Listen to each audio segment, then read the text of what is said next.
고린도전서 15장 오늘 역시나 두 번에 나누어서 15장을 공부하도록 하겠습니다. 오늘은 20절까지만 보도록 하겠습니다. 15장 고린도전서 15장 지난 시간까지 방언에 관해 우리가 배웠죠. 자, 1절에 보면은 형제들아 내가 너희에게 전한 복음을 이제 너희로 알게 하노니 이는 너희가 받았고 그 안에 선 것이라 말씀을 시작하고 있습니다. 형제들아 그랬습니다. 구원받은 성도들은 다 예수님의 그 보혈로 하나님께서 값주고 사신받은 형제들인 것입니다. 아주 귀한 호칭이죠. 다른 어떤 직분 이런 것들 그런 거 중요한 게 아닙니다. 형제요, 자매요, 모친 또 부친 이 그리스도 안에서 아주 귀한 호칭이죠. 구원받았으면 형제가 되는 것입니다. 근데 이 고린도 교회를 향해서 다시 쓰는 게 뭐냐니까 또 15장에 와서 이렇게 또 쓰는 것은 내가 너희에게 전한 복음을 이제 다시 너희로 알게 한다 그랬습니다. 그러니까 고린도 교회에 많은 문제가 있었음을 우리가 지금까지 배워왔습니다. 질서도 없고 분파도 있고 심지어 음행하는 그러한 일들도 있었고 많은 문제가 있었습니다. 문제가 무엇일까요? 그래서 우리는 좀 이렇게 의심하게 되죠. 과연 구원받은 사람일까? 과연 형제 자매일까? 과연 정말 마음으로 믿어 의에 이르고 입으로 고백하여 구원에 이른다고 그렇게 해서 구원을 받는데 예수님이 내 죄를 위해서 십자가에서 그렇게 죽으셨다 그러는데 어쩌면 그렇게 죄를 짓고 살까? 어떻게 그렇게 죄를 짓고도 자백도 안 하고 그렇게 이렇게 살아가는 것인가? 질서도 없는 것인가? 그런 거 보면은 다시 복음을 전해야 될 필요를 느끼지 않을 수가 없죠. 그래서 저도 1년에 몇 번 걸쳐서 복음 설교하고 또 초청도 하죠. 예수님 영접하자고. 그래서 우리 같이 영접하자고 그렇게 합니다. 그때라도 다시 한번 마음을 다해서 믿고 구원받아야죠. 구원 안 받았을 수도 있어요. 우리 자녀들 가운데 혹시라도 모태신앙 그런 거 없지만 성경은 모태로부터 죄인입니다.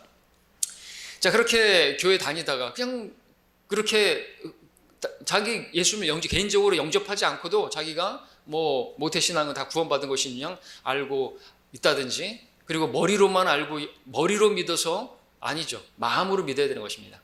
자기가 죄인임을 진짜 깨닫는다는 표현보다 시인할 수 있어야죠. 그죠? 그리고 그 죄 때문에 예수님이 십자가에서 죽으신 것이죠. 그 죄를 대속하신 것을 받아들여야 구원이 이른 것입니다.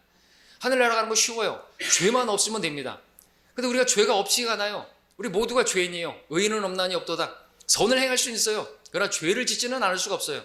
선을 행하고 죄를 짓지 않는 의인은 이 땅에 한 명도 없다 그랬습니다. 그러니까 문제는 그 선을 행하는 그것에 있지 않고 죄를 행하는 데 있다는 것입니다.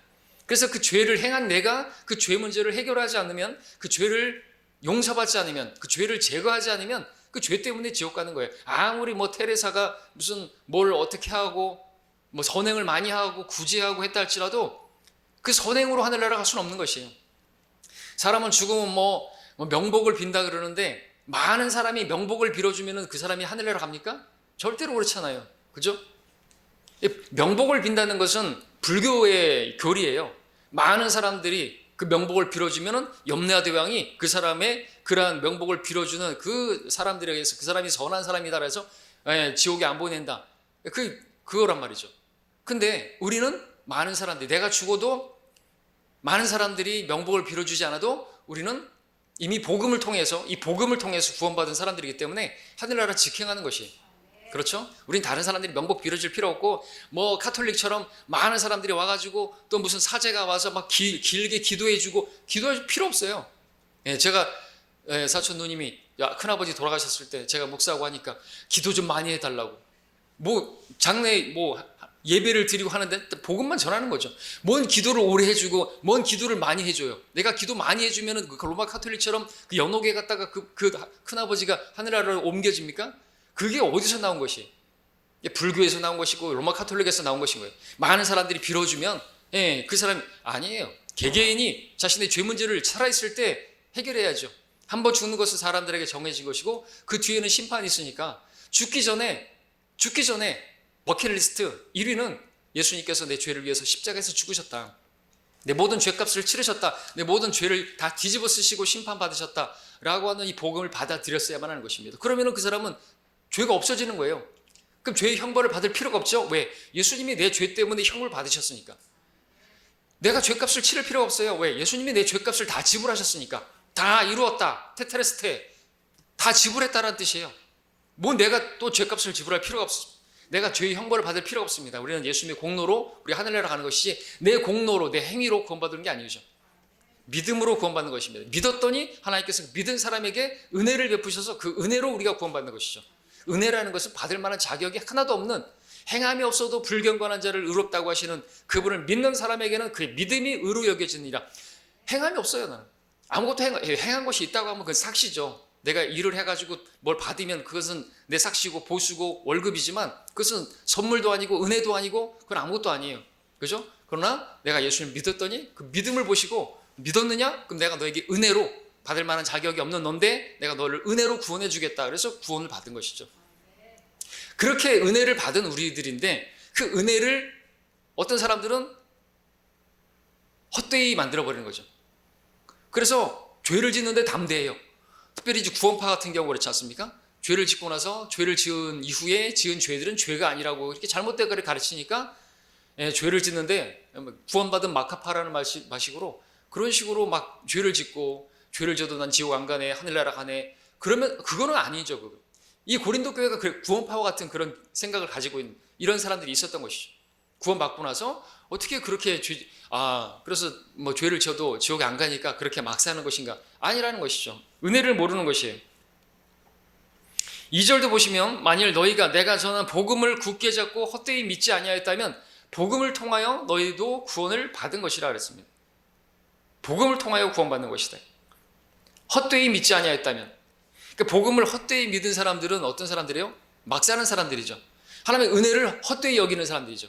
하나님의 은혜를 헛것으로 만들어버리는 사람들이 누구신가? 자기 마음대로 사는 것이에요. 하나님 말씀대로 안 살고 하나님을 경배하고 하나님을 찬양하는 데 있어서도 그냥 뭐 형식적으로 하고 그런 것이죠. 이게 종교인으로 살아가는 그것도 은혜를 헛되게 하는 것입니다. 여러분들 그 물에 빠진 사람 건져내주면 어떻게 됩니까? 감사합니다라고 하잖아요. 그죠?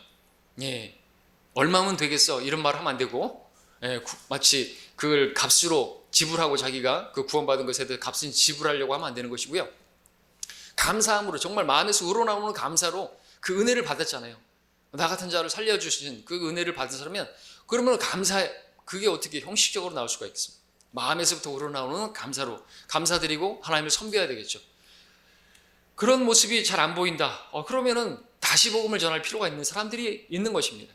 물론 우리가 어떤 행실을 보고 그 행위를 보고 그 사람의 구원을 의심하는 것 자체가 잘못된 건 저도 압니다. 그런데 혹시라도 구원받지 않아서 지옥에서 영원히 고통하게 된다라고 한다면 그거보다 끔찍한 일은 없잖아요. 그죠? 그러니까 우리가 믿었으니까 구원받았어. 예수님, 저 같은 경우에는 예수님 몇 번 영접했어요. 왜냐하면 제가 봐도 제가 정말 마음을 다하여 믿으면 합당하니라. 그죠? 빌립이 말했잖아요. 마음의 믿음을 이루라는데 과연 내가 믿은 믿음이 하나님께서 원하시는 그 믿음이었던 것인가? 이죠. 그래서 제 스스로 판단해보고 돌아보고 내가 행실이 이런데 그래서 예수님을 몇 번 영접했고 그렇게 하는 것은 잘못된 게 아니죠. 많은 미국의 성도들도 간증하는 것이 예수님을 영접하는 걸 한 번만 한 사람은 강심장이라고 말하죠. 그렇죠? 한 번만 영접했어요. 근데 그것으로 자기가 구원받았다라고 생각을 하고 안심하고 그냥 신앙생활한다. 물론 믿음 좋은 것이죠. 그런데 저 자신을 돌아보면 과연 내가 그때 저희 작은 어머니에게서 예수님 복음을 듣고 예수님을 영접을 하긴 했지만 그것을 제가 구원으로 온전히 확신할 수 있을까? 그때 보혈로 그랬는데 그 보혈이 뭔지 잠깐 헷갈리고 뭐지 그냥 해자 그러고 했는데 그게 제가 과연 구원 받은 것이겠냐 이거죠. 그래서 나중에 다시 한 거예요. 그죠? 그때 다시 한 것은 정말 그때 구원받았겠죠. 제가 이제 포크레인 일하면서 계속 그 카 오디오에서 나오는 그 설교를 계속 듣다가 백보자 심판석에서 그 죄의 심판 쭉 그거를 계속 들으니까 믿음은 들으면서 나고 그때 제가 진실로 제가 예수님이 내가 죄인인 거를 알게 됐죠. 그 순간 막 주마등같이 제 죄들이 다 기억나면서 어려서부터 지었던 그 죄들 떡볶이 먹고 훔쳐가 도망가고 포장마차에서 문방구에서 샤프 훔치고 도망간 것 그것들이 쫙 진짜 필름처럼 지나가는 것입니다. 그렇게 하면서 내가 죄인이구나. 그리고 내가 백보자 심판석 앞에 서서 그 죄들이 다 공개되어지고 그러면은 얼마나 부끄럽겠는 것인가 이거죠. 뉴스에 나오는 사람들이 마스크 쓰고 모자 푹 눌러 쓰는 것처럼 내가 그렇게 죄인으로 판단받고 심판받고 지옥에 던져져도 할 말이 없겠구나.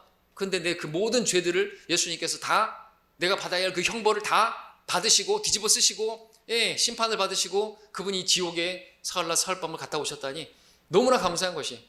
그래서 그 눈물로 막 그 장비 일하면서 포크런 일하다가 감사해 눈물을 줄줄 흘리면서 다시 영접했어요. 주님 감사합니다. 저 죄인입니다. 저 죽으면 지옥 가야 됩니다. 근데 그때 제가 영접했지만 저 그걸 잘 모르겠습니다. 저는 예수님께서 제 모든 죄를 용서하신 거 제가 믿겠습니다. 저를 구원해 주십시오.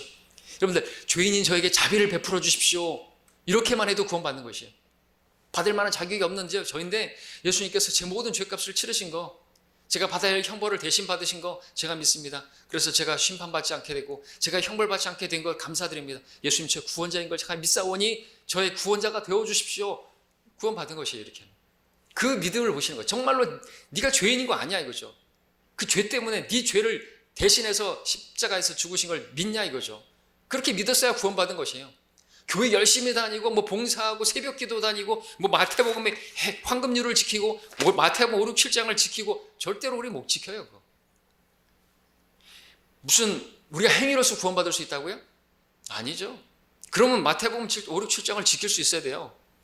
눈이 내가 범죄하면은 뽑아버려야 된다 그랬어요. 마음에 음욕을 품고 여인을 바라보면은 그 가늠한 것이라고 했어요. 미워하면 살인한 것이라고 했어요. 그러지 않고 살 수 있어요? 죄 안 짓고 살 수 있고 그래서 하늘나라 갈 생각하는 사람은 도둑이고 강도죠. 우리는 그럴 수가 없습니다. 이 육신은 죄의 몸이라고 성경 말하고 있습니다. 이 육신이 죄를 짓는 도구예요. 죄 공장이란 말이죠. 네, 멋지게 옷을 차려입었다고 해가지고 신사 아니에요. 아름답게 옷을 입었다고 해서 숙녀가 아닙니다. 그죠? 하나님께서 우리 마음을 보시고 우리의 영들을 달아보신다 그랬는데 죄들을 딱 달아봤을 때 우린 죄인인 거예요. 근데 우리 죄들을 다 남김없이 깨끗하게 용서받은 사람들은 죄가 없는 사람들인 것이죠. 죄가 없는 사람처럼 여겨주겠다는 거예요. 어떻게 해요? 복음을 믿은 사람들. 복음을 통해서 구원받는 것입니다. 다른 것을 통해서 구원받는 게 아니에요. 복음을 통하여 너희가 구원받은 것이라. 그렇게 복음을 믿었다면 구원받은 것이지 나는 구원받을 것을 소망해. 나는 구원받으리라고 믿어. 나는 구원받을 것을 기대해. 이러고 있는 사람들은 구원받은 게 아니에요. 나는 구원받는 게 소망이. 여러분 기독교인들에게 설문조사 있잖아요. 근데 60몇 프로가 구원받는 것이 소원이래요. 아직 구원받지 않은 것이. 목사들이 설교하죠. 딱 그렇게 해가지고 예수님 믿음으로 구원받는다고 쭉 이야기하다가 결국에는 이제 예수님 믿고 예수님과 동행하면서 결국 여러분들이 다 천국 백성 되기를 원합니다. 아직 안 된 거예요? 거듭남이 뭔지 몰라요? 그리고 뭐 거듭나야 하늘나라에 들어가. 거듭남이 뭔지 몰라요. 거듭나는 건 영이 거듭나는 것이죠. 구원받는 건 혼이 구원받는 거예요. 그래서 영혼 몸을 나눠야 되는 것이에요. 영혼이 아니에요. 철학자들처럼 영혼을 2분설이 아니라 3분설이라는 것이. 영과 혼과 몸이 책망받을 것 없이 보존되기를 바라노라. 영이 죽었던 허물, 영이 없는 몸이 죽은 것 같이. 그래서 영이 거듭나야 되는데 그 성령께서 우리 안에 들어오시면서 우리 죽은 영을 살려주고 우리 혼은 믿음의 결과 너희 혼의 구원을 받음이라. 혼이 구원받는 거예요. 내가 구원받는 것이죠. 근데 이걸 모르니까 거듭나야 된다고 하니까 무슨 삶이 바뀌어져야지 그 사람이 거듭나는 것인 줄 알고, 그럼 삶이 바뀌어지지 않았으면 거듭나지 않은 것이고, 거듭나지 않았다고 한다면 그러면은 하늘나라 못 가는 것이, 하나님 나라 볼 수 없다 그랬잖아요. 그러면 삶이 바뀌지 않았다고 그 구원 받은 것으로 자기가 인정을 못하고 구원받은 것이 아니라고 한다면 목사부터 해가지고 삶이 완전히 바뀌었냐 이거죠. 그대로 죄 안 짓고 살 수 있느냐 이거죠. 없어요. 그러니까는 이제 구원의 확신 갖지 못하고 죄를 또 지으면 또 자백하고 그 회개한다 그러고 그러면 죄를 자백할 겨를도 없이 죽으면 어떻게 될 거예요? 물어보십시오. 기독교인들한테. 교회 다니다가 죄를 지을 수 있는데 그 죄 지었고 그 회개할 기회도 갖지 못한 채 갑자기 교통사서 죽었어요. 교통사고로 나가 죽었어요. 어디 갈 것 같습니까? 물어보십시오. 다 지옥 간다고 말해요. 왜? 그 죄가 있잖아요. 그건 말이 안 되는 거예요. 예수님께서 이 땅에 오신 때로부터 우리가 이후에 태어난 예수님께서 이 십자가를 지시면서 우리 모든 죄를 용서하셨잖아요. 그죠? 내가 내 편에서 보면은 과거가 있고 미래가 있지만 예수님 십자가에서 우리 모든 죄를 제거할 때 보면은 우리의 죄들은 다 미래의 죄들이었어요. 내 편에서는 과거가 있고 내가 그럼 내 과거의 모든 죄들을 다 용서받았지만 내 앞으로 짓는 죄들에 대해서는 용서를 내가 계속해서 자백하고 회개를 해야지 죄가 용서되어지냐? 아니야. 내 모든 죄가 용서된 것이에요. 이후에 짓는 죄는 주님과의 교제의 문제이기 때문에 자백하는 것이지 그 죄 때문에 지옥 가는 건 아니란 말이죠. 지옥 가지고 그렇게 협박하고 공갈치면 안 되는 거죠, 목사들이. 예. 그래가지고 뭐 하나 천국 가겠느냐고. 우리는 가는 사람들이에요. 우리는 그걸 걱정하는 사람들이 아닌 것이고, 우리는 영혼을 하나님과 통치하는 왕국에서 왕처럼 왕노릇하는 것을 위해서 지금 섬기고 있는 것이지 다른 것으로 아니죠. 자, 헛되이 믿던 사람들이 있을까봐 지금 다시 복음을 전하는 것입니다. 내가 너희에게 복음을 전한다, 그죠? 구원 받은 것이다 그랬고요. 에베소 2장 8절에서도 너희가 믿음으로 말미암아 은혜로 구원을 받았다고 말했어요. 완료 시제예요. 우리가 믿은 그때 구원 받은 것이에요. 우리 혼이 구원 받은 것이고 우리 영이 살아난 것이고, 그것은 우리가 태어나는 것이나 마찬가지예요. 새로운 출생이나 마찬가지죠. 그렇죠? 우리가 출생했는데 다시 출생하지 않는 것처럼 바꿀 수는 없는 것입니다. 하나님의 생명책에 이름이 기록되었고, 그러면은 구원 받은 것이에요. 우리가 어떤 죄를 짓는다 할지라도 어떤 죄를 지으면은 구원이 취소되고 그럽니까? 예? 예. 살인하고 간음하면 그보다 뭐 마음으로 음욕을 품는 것도 간음하는 것이고, 예, 미워하는 것도 살인하는 것인데 그 기준은 모호한 것입니다. 자, 우리는 그래서 죄로 인해서 우리가 뭐 지옥 갈 그런 거 두려움을 가질 필요가 없죠. 두려워하는 영이 아닌 것입니다. 우리에게 주신 영은 3절 4절 보겠습니다. 3절 4절 15장 3절 4절에 다시 복음을 알려주는데, 복음이 뭐예요? 예, 우리 길거리에서 복음 전하다가 물어보면 복음을 아십니까? 복음을 아십니까? 교회 다니라는 말이 아닙니다. 우리 교회 오시라는 게 아닙니다. 복음을 아십니까? 그랬더니 마태복음이요? 어떤 마가복음이 어떤 복음이요? 이렇게 말해요. 그런 사람도 만나봤죠. 복음을 모른다는 것이죠. 복음이 뭡니까? 이거예요. 3절, 내가 받은 것을 먼저 너희에게 전달하니. 사도 바울도 받았죠. 그리고 그것을 전달했죠. 오늘에게 우리까지 전달되었죠. 이는 성경대로 그리스도께서 우리의 죄들로 인하여 죽으시고 장사되셨다가 성경대로 셋째 날에 다시 살아나셔서, 이게 복음이에요. 복음이라는, 가스펠이라는 단어가 이게 신약성경에서 정중앙에 나오는 것이라고 했죠. 뭐 21번 나온다 그러면 11번째 나오는 정중앙에 있는, 가장 중심이 되는, 또 실제로 의미가 있죠. 복음이에요, 복음. 다른 게 복음이 아니죠. 뭐 복음서 전체가, 예수님의 생애 자체가 복음이라고 하는 그런 사람들이 있죠. 아닌 것입니다. 그분께서 우리의 죄들로 인해서 십자가에 쓰고, 그분께서 사셨던 그 생애는 죄 없는 삶이었고, 그리고 그 죄 없는 삶을 살 수 있다는 것을 보여주시고, 그리고 그 죄 없는 삶을 우리에게 전가해 주시는 거죠. 우리의 그 죄악된 삶과 바꿔주시는 것입니다. 예수님 영접하게 되면 내 모든 죄의 기록이 다 예수님께 넘어가는 것이고, 죄 없는 그 예수님의 생애가 우리에게 넘겨져 오는 것이에요. 맞바꾸는 것입니다. 책의 이름이 만약에 바뀌는 것이죠. 예를 들자면 이게 전가예요, 전가. 모든 죄가 그분께 전가되어지고 그분의 의로움이 내게 전가되는 것이, 그렇게 전가시킨 사람이 구원받은 것이죠. 예. 이게 처음에 아담이 죄를 전가시켰잖아요. 이브가, 하나님께서 주신 이브가 나에게 줘가지고 먹었다고 그러면서 자기의 죄를 전가시켰잖아요. 예, 그와 같은 방식으로 하나님께서도 그러면 너희도 이제 죄를 전가시켜라죠.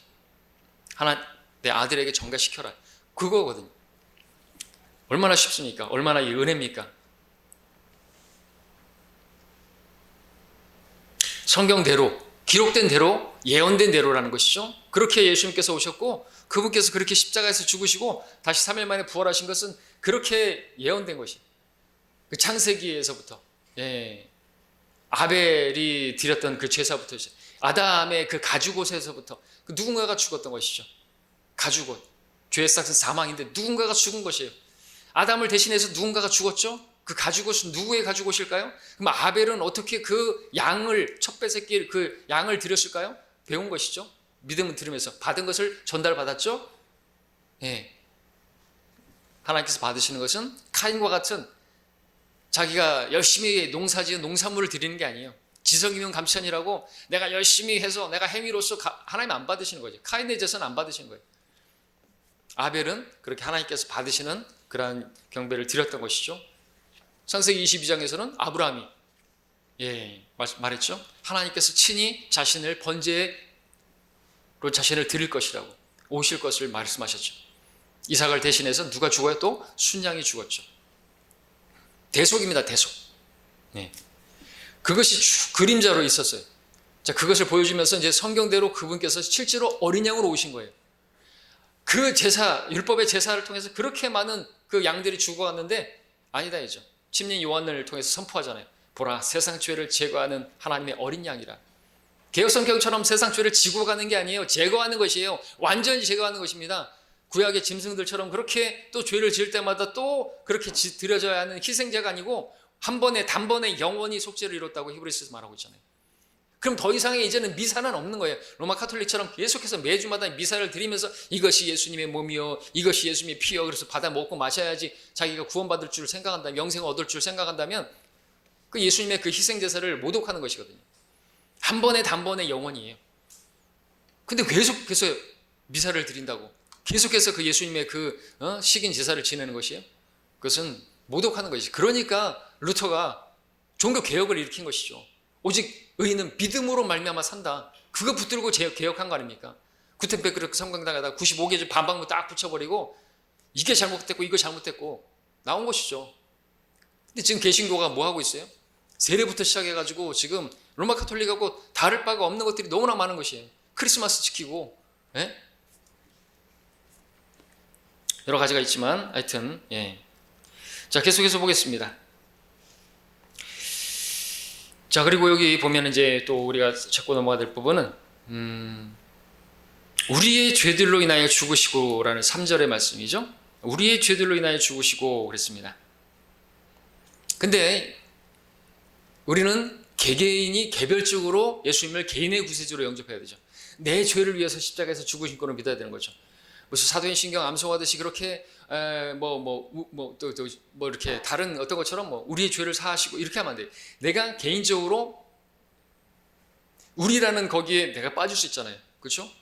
내가 내 죄를 대신해서 죽으신 내 구원자로 받아들였어야지 내가 구원받아서 내 이름이 생명책에 기록된 것이지. 예, 많은 사람들처럼 예수님께서는 우리의 죄를 위해서 죽으셨다. 제가 전에 어떤 식당에서도 복음 전할 때 예수님께서 아시더라고요. 우리의 죄를 위해서, 아니 인류의 죄를 위해서 죽으셨죠. 잘 알고 계십니다. 근데 그 인류 가운데 우리 선생님의 죄는요, 그 선생님의 죄 때문에 그렇게 죽으셨다고 믿으셨습니까? 그런 적은 없다 이거죠. 그럼 구원받은 게 아니고요. 복음을 알긴 알아요, 그죠? 모든 사람의 죄를 위해서 죽으셨습니다. 근데 나의 죄를 위해서 죽으신 자꾸 믿었냐고죠. 그런 것지 않으면, 그렇게 개인적으로 예수님 영접한 적이 없으면 그 사람은 구원받은 게 아닌 것이에요.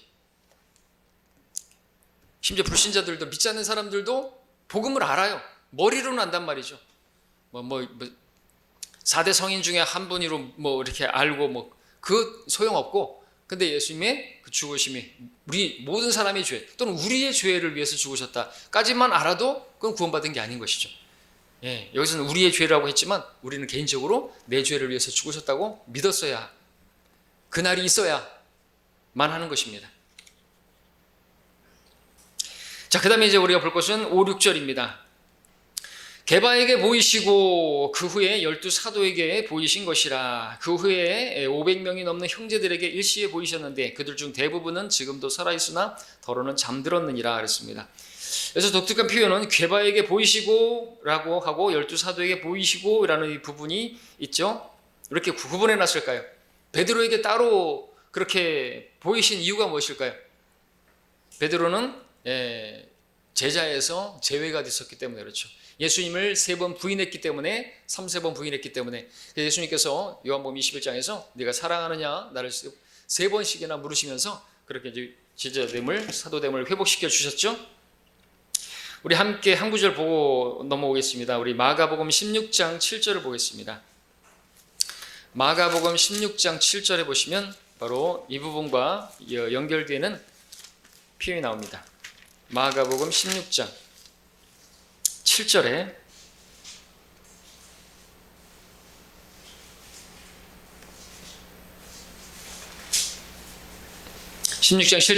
자, 예수님께서 부활하신 후에 이렇게 이제 여인에게 말하죠.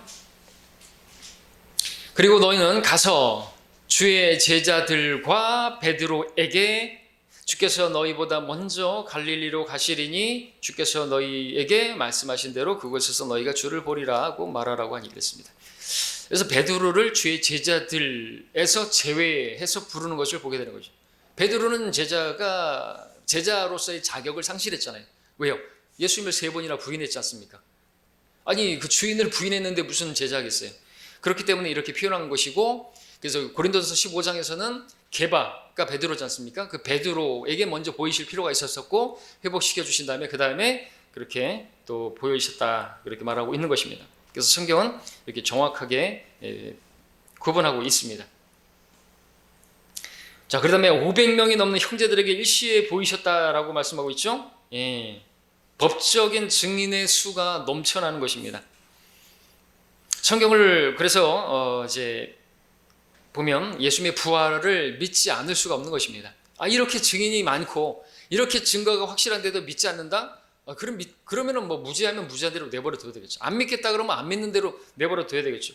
자, 예수님의 부활은요, 미 합중국 법원에서도 법률적 증거 가치가 확실한 사실로 그렇게 판결을 내린 지 오래됐습니다. 그 근거는 무엇인가? 그리스도의 부활을 목격한 사람들의 증언이 일치하고 그들의 증언이 문서로 기록되었으며 지금까지 그리스도의 죽은 뼈를 발견하지 못했기 때문에 이것은 매우 정확한 법률적 증거가 있다라고 해서 판결을 내는 거죠. 실제로 미 연방 대법원에서는 그리스도의 부활을 법률적으로 심리해 보았는데 그리스도의 부활에 관한 성경 기록들이 충분한 신빙성이 있고 신뢰할 수 있는 모든 법률적 요건을 갖추었다고 하는데, 그 기준들, 법률적 요건들,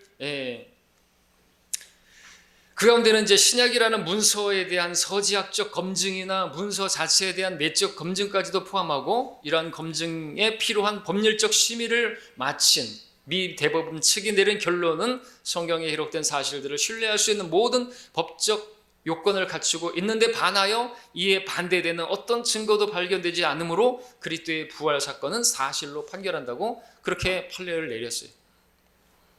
그렇게 똑똑하신 분들이 다 검증해보고 확인해보고 했는데, 그리고 그 증언들이, 그죠? 여러 가지가 있겠지만, 그리고 그 사도들이 누군가가 죽으면 죽음 뒤에는 이제 끝나버리는데 오히려 죽음 뒤에 자신의 그 생명을 다 바쳐가지고 그분의 부활을 증거한다? 그 미치지 않고서는, 그것도 한두 명이 아니고서는, 그죠?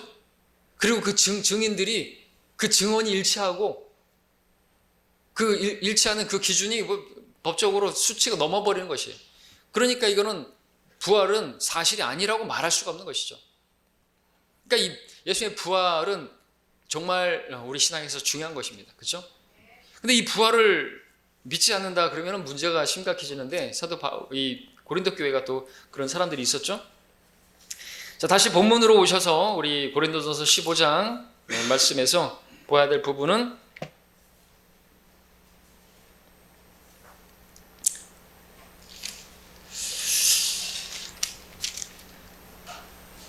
이제 6절의 마지막에 더러는 잠들었느니라 그랬습니다. 잠들었다는 표현이 나오죠. 18절에도 보면은 그렇다면 그리스도 안에서 잠든 사람들도 멸망한 것이라 그랬습니다. 20절에서 또 그러나 이제 그리스도께서 죽은 자들로부터 살아나셔서 잠들었던 자들의 첫 열매들이 되셨느니라 그랬죠. 그래서 우리 그리스도 안에서 잠든 사람들은, 예수님을 믿고 죽은 사람들은 잠든 것이라고 표현하는 거죠. 근데 믿지 않는 사람들한테 뭐 고이 잠드셔서 이제 잠드셨습니다, 영면하셨습니다 그러는데, 이거는 이제 기독교에서 가지고 이제 배운 것인데 흉내내는 것이죠. 아닌 것이죠. 우리는 주님께서 오셔서 부르시면 일어나라 그러면 이제 우리가 일어날 것이에요. 그러니까 잠든 사람을 깨우는 것이에요. 그렇죠? 나사로 잠들었다 그랬죠? 요한복음 11장에서도 나사로가, 우리 친구 나사로가 잠들었도다. 아유, 잠들었으면 깨우면 되겠네요. 그러니까 다시 말씀하셨죠? 나사로가 죽었다고. 그러나 잠든 것이라고 표현하신 것입니다. 가가지고 나사로야 나오너라 그러니까 일어났잖아요. 잠든 것이란 말이죠. 우리도 그리스도 안에서 먼저 죽은 분들이 잠든 것이에요. 그러니까 주님 오시면 우리도 함께 일어나겠지만, 이란 말로 위로받으라고 그랬잖아요. 잠자는 거예요. 그러니까 우리는 소망이 있는 거죠. 그래서 장례식장에서도 지나치게 막 정신줄 놓으면서 가면 뭐 그렇게 막 울고불고 하지 않습니다. 우리는 소망을 가지잖아요. 주님께서 오시면 또 하나의 기쁜 소식은 돌아가신 그 어머니를 내가 만나게 될 것이에요. 그분께서 부활하셔서 몸을 입고 부활하셔서, 왜냐하면 주님도 몸을 입고 부활하셨으니까, 영으로 부활한 게 아니에요. 예수님이 영으로 부활했다고 가르치는 자들이 지금 오늘날 신천지나 이런 사람들이죠. 어떻게 믿는 것이에요? 엘리야의 영이 침례 요한에게 임했다. 그래서 그 엘리야, 그 침례 요한은 엘리야다. 이걸 가지고 와가지고 예수님께서 영으로 부활하셨고 예수의 영이 누군가에게 임하면 그 예수의 영이 임한 사람이 그 사람이 재림 예수다. 그래서 이만희에게 그 예수의 영이 임했는데 우린 다 예수님의 영을 받았는데 그죠? 우리 다 성령을 받았잖아요. 그러면 예수 그리스도 영이에요. 그럼 우리가 다 예수예요? 우리가 다 재림한 예수냐고요? 그럼 자기가 특별한 영을 받았다. 보혜사를 받았다고. 보혜사가 뭐예요? 그런 식으로 한문으로 해놓으니까는 자기가 특별한 어떤 영을 받은 것처럼 사기를 치는 것이죠. 위로자. 그죠? 우리 안에 다 위로자 성령님은 위로자시고, 그리고 위로자를 표현하는 것이 보혜자를 풀이를 했어야죠. 위로자, 컴포터, 우리와 함께 하시면서 위로하시는 분으로 우리 안에 다 계시는데, 자기가 무슨 보혜사의 영을 받았네 그러면서 다른 성도들은 기도원 같은 데서도 그러잖아요. 사기치는 사람들이 하여튼 그런 표현들 때문에 그런 것이죠. 그래서 성경을 번역할 때는 하나님의 그런 개입하심이 있어야 되고 그런 것이죠. 귀신이라는 단어 때문에 얼마나 많은 사람들이 귀신 쫓고 그러고 있습니까? 사람이 죽으면 지옥 아니면 하늘나라 곧장 가는데. 자, 그 다음에 보실 것은요, 다른 내용들은 시간 관계상 넘어가고요. 10절 15장 10절 9절을 보실 때 9절 보면은 나는 사도들 가운데서 가장 작은 자요 사도라 불리기도 적합치 못한 자니 이는 내가 하나님의 교회를 박해하였기 때문이라 했습니다. 하나님의 교회를 박해했다. 그래서 이제 사도행전에서 주님을 박해한 것이라고 그렇게 말씀하셨죠. 네가 왜 나를 박해하느냐. 교회를 박해한 것이. 교회를 박해하는 것은 그 주님을 박해. 왜? 주님의 교회가 주님의 몸이기 때문에, 주님의 몸된 교회이기 때문에. 그래서 여러분들은 다른 지체들을 박해하면 안 되는 거죠. 미워하고 그러면 안 되는 거죠. 그 주님을 미워하는 것입니다. 그런 것이 고린도 교회에 있었기 때문에 더러는 어떤 사람들이 병들고 약하게 되고 잠들었어요. 그래서 가난한 성도들 무시하고 죄 만찬 행하고 그래서 그렇게 된 거 아시죠? 자, 그 다음에 이제 우리 10절에 그러나 하나님의 은혜로 그런 박해하는 자였고 주님을 대적하는 자였는데 그러나 하나님의 은혜로 내가 지금의 내가 되었고 또 내게 주신 그분의 은혜가 헛되지 아니하여 그들 모두보다 내가 더 많이 수고하였으나 그것은 내가 아니요 나와 함께 하신 하나님의 은혜로다. 여기서 다시 한번 은혜가 나오는데요. 우리가 하나님의 은혜로 구원받았죠. 바울도 은혜로 지금의 그가 된 것이에요. 은혜로 구원받았고 또 하나님의 은혜가 헛되지 않아서 자기가 그처럼 그렇게 열심히 수고하고 주님을 섬겼고 다른 사람들보다 더 많이 섬겼지만 그것은 내가 아니요 하나님의 은혜다 이거죠. 우리 안에서 또 역사하셔서 그 일을 했기 때문에 내가 한 게 아니고, 그리고 우리가 알아야 될 것은 그러면 내가 지금 신앙생활이 지금 형편없고 주를 위해서 내가 헌신하는 게 없고 예배 드리는 것도 힘들고 이런 것은 뭡니까? 하나님의 은혜가 헛된 것이에요. 하나님의 은혜가 헛된 것입니까? 나를 구원하시는 하나님의 은혜가 헛된 것이냐 이거죠. 그분의 십자가의 죽으심이 그 별거 아닙니까? 만약에 내가 그렇게 신앙생활 한다고 한다면 그 하나님의 은혜 그 별거 아니야.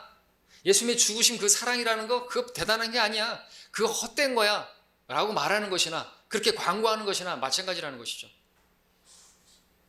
우리는 그렇게 살면 안 되는 것이에요. 사실 하나님의 은혜가 어떻게 헛됩니까? 하나님의 그 아들의 죽으심이 어떻게 그렇게 무가치한 것입니까? 아니잖아요. 근데 내 삶이 개판이면 하나님의 은혜는 헛것이라고 광고하는 것이나 마찬가지죠. 막 차에다가 막 광고를 붙여가지고 하나님의 은혜는 헛것이다. 그 구원이라고 하는 것은 별거 아니다. 라고 광고 막 그렇게 프랑카드를 붙이고 달리고 하는, 그렇게 하지 않아도 그렇게 하는 것이나 마찬가지라는 것이죠. 믿지 않는 사람들이 보고 예수님이 그 구원이라는 게 별거 아니구나. 이렇게 만들어버리는 거죠. 그건 대단히 큰 죄인 것입니다. 그러니까 그렇게 살 바에야 주님께서 데려가시는 게 낫죠, 차라리. 그렇죠? 하나님의 은혜를 세교거리로 만들고 헛되게 만들고 그렇게 막 그 목사라는 자들이 그렇게 성범죄 저지르고 막 그런 사람들 차라리 그냥 데려가셨으면 좋겠어요. 그죠? 그 깜빵 가고 막 그러는 사람들 보면,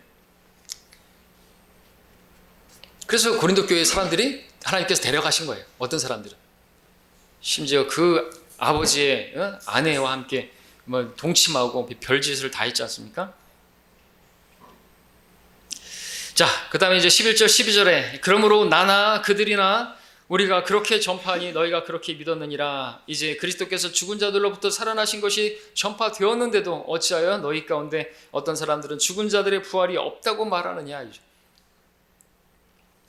그러니까 죽은 자들의 부활이 없다고 말하는 사람들은 과연 구원받은 것인가 의심스럽지 않을 수가 없습니다. 근데 그게 고린도 교회 성도라고 하는 사람들 가운데 부활을 믿지 않는 사람들이 있어요? 우리 오늘날 자유주의 신학 공부하는 사람들, 목사라고 하는 사람들 중에서 동정녀 탄생을 믿지 않는 사람들이 있어요? 창세기 1, 2, 3장을 믿지 않고 신화라고 믿는 사람들이 있어요? 로마 카톨릭의 천주교, 기독교 무슨 교황들은 다 안 믿어요. 창세기 1, 2, 3장은 신화라고 믿어요. 그리고 목사들 중에서 자유주의 신학 공부한 사람들은 예수님의 동정녀 탄생 안 믿습니다. 지옥 안 믿습니다. NIV 성경에는 지옥이라는 단어가 한 번도 나오지 않습니다. 왜? 믿지 않는 자들이 그렇게 변개시켜버린 거예요. 믿지도 않으니까. 그리고 사람들이 기분 나빠하니까 교인들 모으는데 걸침이 되니까 한 번도 안 나와요. 지옥이라는 말이. 개혁 성경에도 얼마나 많이 삭제가 됐습니까? 음분이 이런 걸로 바꿔버리죠. 무덤이. 그러니까 여호와의 증인 같은 사람들은 아예 지옥도 안 믿고, 그렇죠, 그들만의 성경을 만들어내고 성경에 손을 대는 사람들은 저주받은 사람들이죠.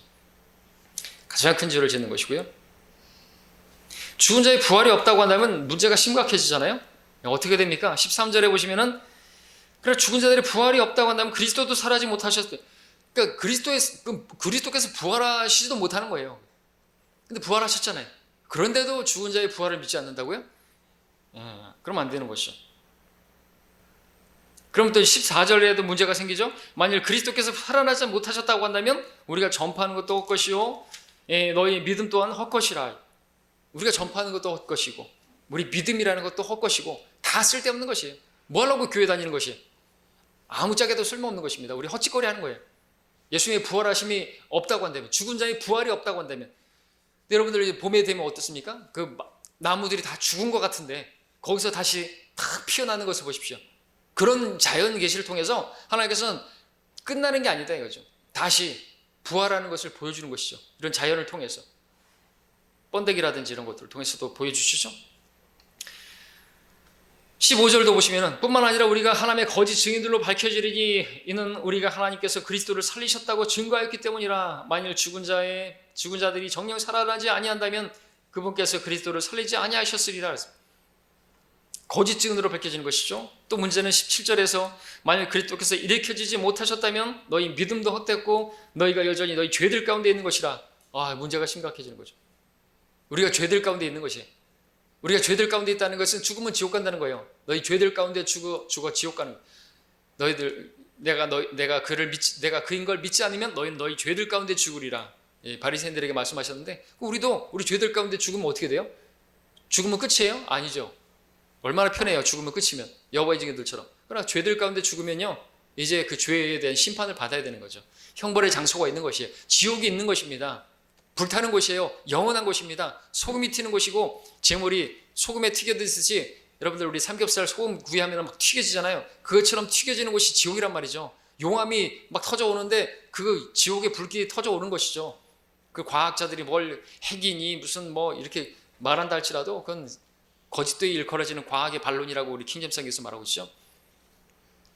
우리는 성경을 믿는 사람들이지 과학을 믿는 사람들이 아니에요.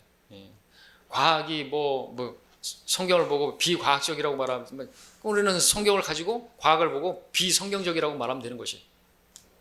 성경이 최종권이에요. 성경이 최고의 권위를 가지고 있고, 과학으로 뭘 입증하려고 필요 없어요. 성경은 과학을 초월하잖아요.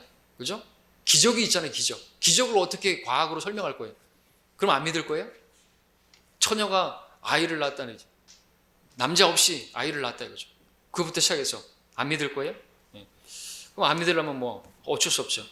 예수님께서 부활하실 것도 안 믿는다 그러면 죽으면 그럼 멸망하는 것이에요. 지옥 가는 것이죠. 죄들 가운데 죽는 것입니다.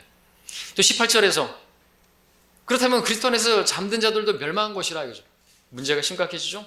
예수 믿다가 죽은 사람들도 그냥 헛짓하다가 그냥 헛되이 그냥 간 것이에요.